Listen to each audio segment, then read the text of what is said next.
Hello friends, welcome my YouTube channel. Today we are going to learn class 7 subject English.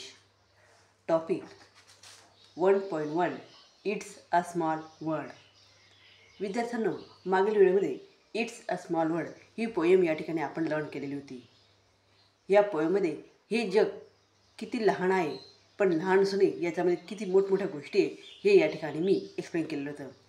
तर आज या पोएमचे question आणि answers म्हणजेच इंग्लिश वर्कशॉप हे या ठिकाणी आज आपण लर्न करणार आहोत. मग English workshop question number first, sing the song. ही जी पोएम आहे किंवा हे जे गाणं आहे हे या ठिकाणी म्हणायचं आहे, वाचायचं आहे, सर्वांनी मोठ्याने गाणं म्हणायचं आहे. Question number second, note down pair of rhyming words from the poem, add one more rhyming word to each pair. या पोएममध्ये आपल्याला रायमिंग वर्ड्स दिलेले आहे, तर ते रायमिंग वर्ड शोधायचे आणि त्याचबरोबर त्या रायमिंग वर्डला सेम उच्चारवाले रायमिंग वर्ड या ठिकाणी शोधून आपल्याला रायमिंग वर्डची पेअर या ठिकाणी नोट डाऊन करायची आहे. माझ्या नोटबुकमध्ये तुम्ही या रायमिंग पेअर्स या ठिकाणी पाहू शकता. Tears, fear. या पोएमध्ये टीयर्स हा वर्ड आलेला आहे आणि एका लाईनमध्ये टीयर्स वर्ड आला आहे आणि दुसऱ्या लाईनमध्ये फिअर्स वर्ड आला आहे. मग टीयर्स या शब्दाच्या शेवटी सचा उच्चार होतो आणि फिअर्स या शब्दाच्या शेवटी सचा उच्चार होतो. म्हणजे स आणि स हे सेम प्रोनाऊन्सिएशन आहे, म्हणून ही कोणती पेअर आहे? ही आहे रायमिंग पेअर. मग ह्या दोन पेअर हे दोन वर्ड हे आपण पोएममधून शोधले आणि त्याला अजून एक वर्ड आपल्या मनाने ॲड करायचा आहे, तो आहे इयर्स. अशाच प्रकारे आपल्याला नेक्स्ट पेअर्स या ठिकाणी तयार करायच्या. Share, aware, care, sun, one, fun, divide, wide, hide. अशा प्रकारे हे जे रायमिंग पेअर्स आहे हे या ठिकाणी मी राईट डाऊन केलेले आहे. त्यानंतर नेक्स्ट क्वेश्चन आहे, gauge the discuss the meaning of the following line. खाली काही लाईन्स दिलेल्या आहे, त्या लाईनीचं डिस्कशन हे आपण या ठिकाणी करायचं आहे आणि अंदाजे त्यांचा काय अर्थ आहे तो या ठिकाणी आपल्याला राईट डाऊन करायचा आहे. मग लाईन्स दिलेली फर्स्ट लाईन आहे, इट्स अ वर्ड लाफ्टर. त्याचा मिनिंग या ठिकाणी तुम्ही पाहू शकता. It's a world laughter. The lines mean that it is the world of happy people. या लाईनचा काय अर्थ होतो? It's a world laughter.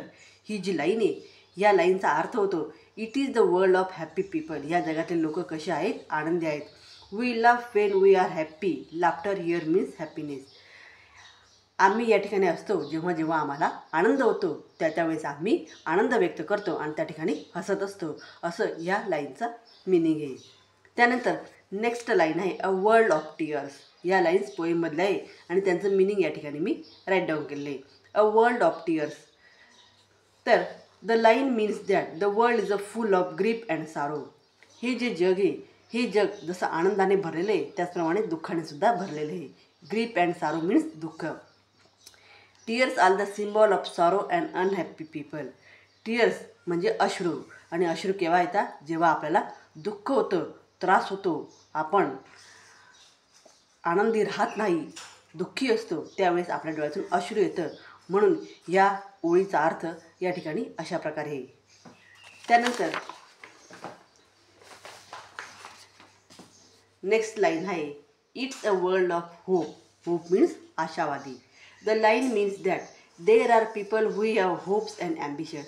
या जगातील जेही लोक आहे हे कसे आहे?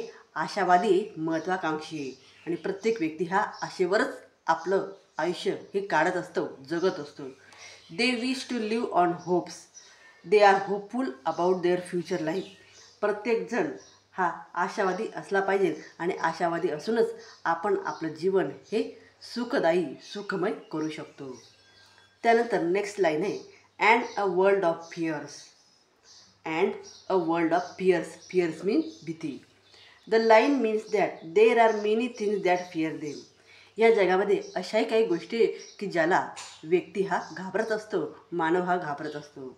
देर are calamities, danger, depression that cause fear among people. मग लोकांना किंवा व्यक्तींना कशाची भीती वाटते? तर कॅलॅमिटीज, एखादी आपत्ती येते. डेंजर, एखादी अचानक काहीतरी घडतं.